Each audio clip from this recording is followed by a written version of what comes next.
In 1975, the United States slammed Turkey with a crushing arms embargo after Cyprus. Weapons dried up overnight.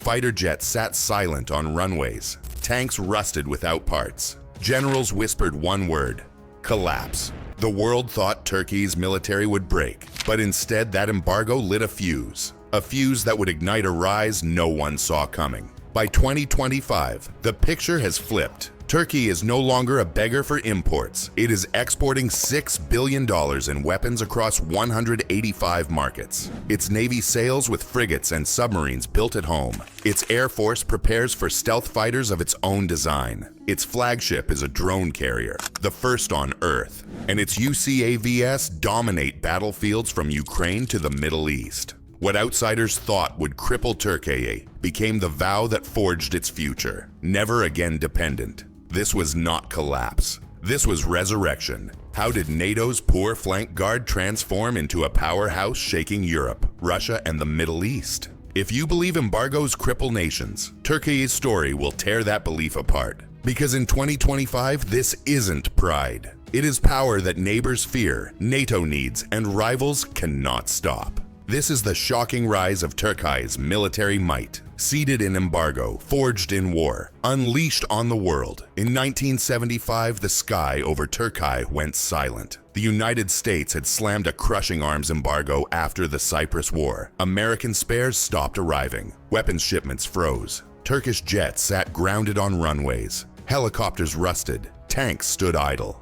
The once proud army of a NATO ally was suddenly paralyzed, and the humiliation ran deep. Commanders who once believed they could fight alongside superpowers now begged for spare bolts and parts. Soldiers who had marched with confidence now watched their gear decay. The message from Washington was brutal. Without us, you are nothing. But in Ankara, another message began to form. If the outside world could cut Turkey off with one stroke of a pen, then Turkey had no sovereignty at all. The embargo was meant to punish. Instead, it ignited defiance. Factories once used for repairs were ordered to start building. Universities were told to train a new generation of engineers for defense. Small workshops began experimenting with radios, rifles, and armored vehicles. It was fragile. It was slow. But it was the birth of independence. Ordinary people felt it too. Every grounded jet was a wound. Every silent base was a reminder that their future depended on outsiders.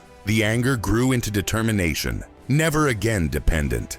Between 1975 and 1978, Turkey stumbled through crisis. But by the early 1980s, it was learning to stand again. Local firms like Aselsan were founded to replace what was denied. The seeds of an industry had been planted. The conflict was clear: dependence or sovereignty. And Turkey had chosen sovereignty. The question was no longer if it could survive without imports, but how far it could go once the fire had been lit. The embargo of 1975 left scars too deep to ignore. But scars became fuel, and fuel became the start of a new industry. In 1975, a small company called Aselsan was born. Its first task: build radios when America cut the line. One by one, Turkish soldiers carried locally made systems instead of waiting for shipments. By the 1980s, a new authority was created in Ankara. It was called the Undersecretariat for Defense Industries.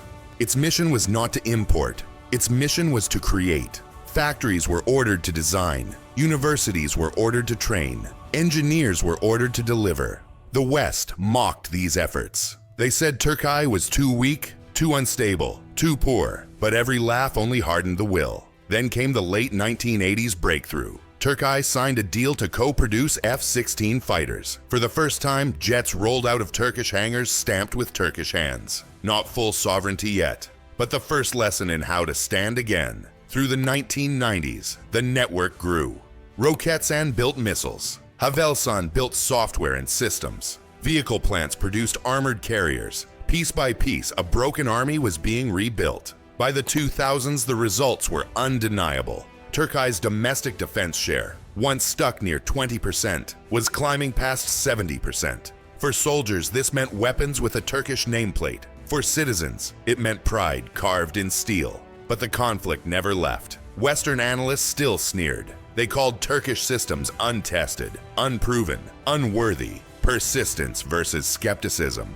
It was a fight waged in every lab and every factory. And the question that haunted Ankara remained: when would these weapons finally prove themselves in fire? By 2016, Turkey unleashed a weapon that changed everything.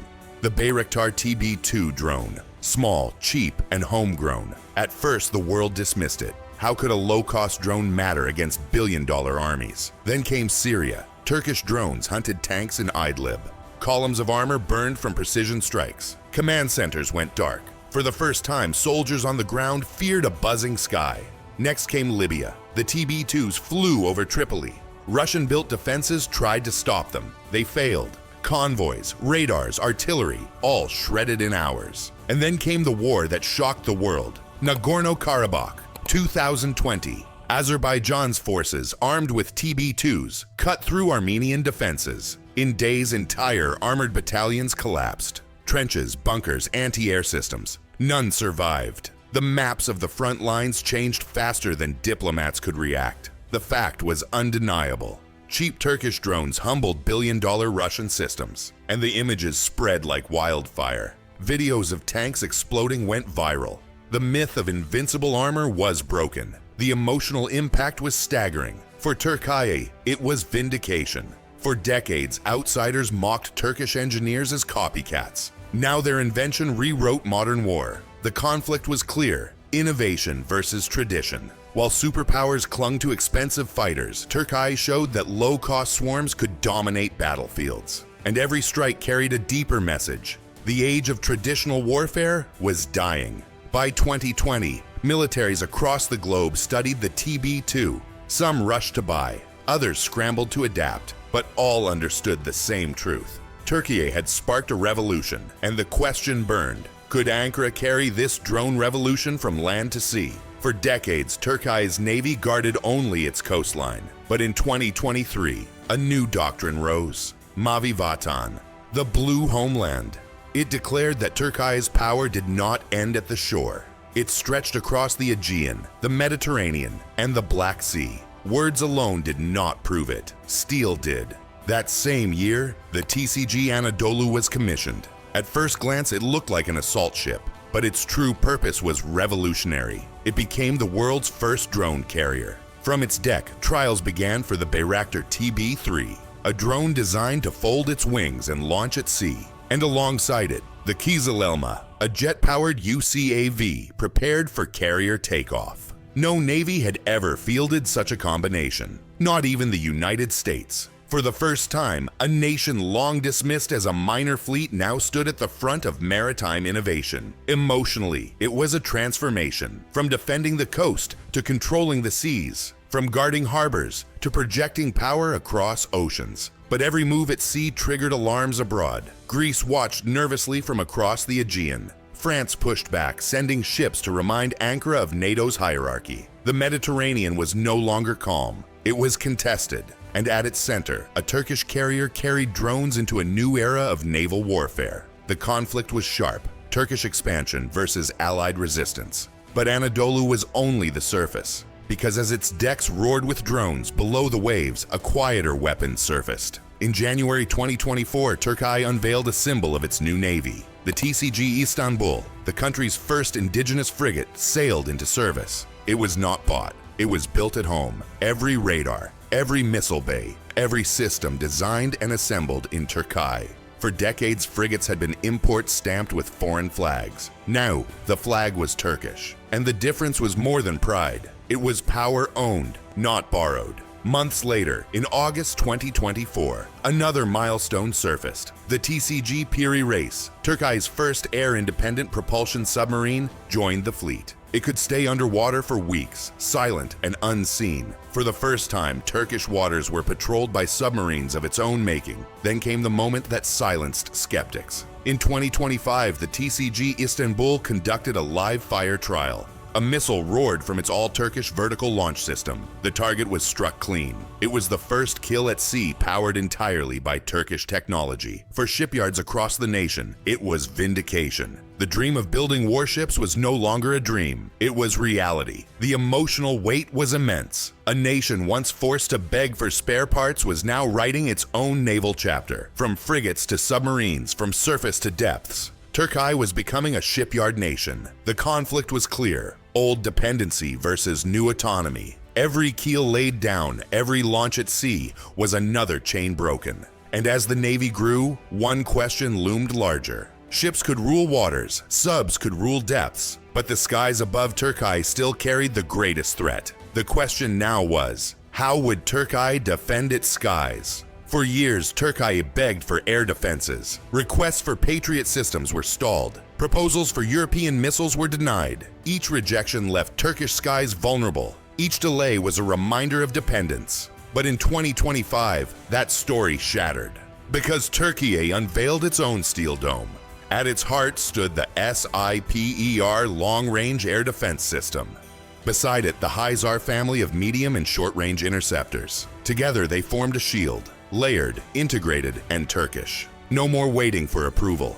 No more begging for permission. In 2025 alone, 47 systems were delivered to the Turkish armed forces. Cities once exposed were now covered. Bases once vulnerable now stood protected. For Ankara, it was not just defense. It was independence. The emotional weight was unmistakable. From a country once denied foreign systems to a nation now guarding its skies with weapons of its own making. This was the difference between weakness and sovereignty. The conflict was sharp. Imported dependency versus sovereign strength. Every missile launch was more than a test. It was a message. Turkey would never again wait for another's mercy to protect its people. From Istanbul's skyline to the bases of Anatolia, a dome of steel now stood watch. And it was not borrowed. It was built. But air defense was only the shield. The next question was far greater. Could Ankara move from defense to dominance? Could it truly join the stealth elite, building jets once thought forever out of reach? On 21st February 2024, the skies over Ankara roared. The KAAN fighter jet lifted off the runway, Turkey's first indigenous fifth-generation stealth aircraft. For decades, critics laughed. They said Turkey could never build what only America, Russia, and China had achieved. The nation once mocked was now inside the stealth elite. But weapons and hangars mean nothing. The real test waits in fire. And the world was about to see how Turkey's arsenal performed in war. Simultaneous wars proved Turkey could project force on multiple fronts. Then came Russia's invasion of Ukraine. Suddenly, the Black Sea became NATO's fault line. And Turkey stood at the center, controlling straits, exporting drones, shaping the conflict's course. The fact was undeniable. Turkey fielded NATO's second-largest army, but unlike many, it was combat-tested. It had expeditionary reach, hardened by constant war. The emotional shift was powerful. This was no longer a country fighting only for survival. It was a nation shaping entire regions. The conflict was sharp, ally when convenient, rival when challenged, pawn to none. And the question that haunted capitals was the same. What was the secret behind Turkey's terrifying rise? What sanctions tried to kill, Turkey turned into firepower. What embargoes once denied became the sparks of independence. The humiliation of 1975, jets grounded, fleets silent, was supposed to end its strength. Instead, it began the long march toward sovereignty. Every embargo became a lesson. Every sanction became fuel. And in the crucible of crisis, Turkey forged its rise. The moral is brutal but clear. Greatness is not gifted. It is forced in crisis. By 2025, the proof stands undeniable. From embargoed jets to stealth fighters, from idle shipyards to drone carriers, from borrowed missiles to a steel dome, Turkey's 50-year arc now shocks the world. 1975 was supposed to be the end, but in 2025, it became the beginning. And the haunting question remains, did the West itself create the power it now fears most? Turkey's rise did not happen by chance. It was not luck. It was not charity. It was the child of struggle. Every embargo cut deep. Every sanction left scars, but from those wounds came strength. From those scars came steel. And by 2025, the nation once dismissed as dependent had become a force shaping entire regions. The truth is simple. Dependence breaks nations, but resilience builds empires. Turkey's journey is proof that rejection can become resurrection, and weakness can be turned into unmatched power. The world is watching closely. Allies recalculate, rivals prepare, and neighbors brace for what comes next. Because Turkey is no longer begging at the gates, it is rewriting the balance of power. Subscribe now for more hidden stories of how nations rise from crisis to dominance. And tell me, is Turkey still a regional power, or the world's next great military player?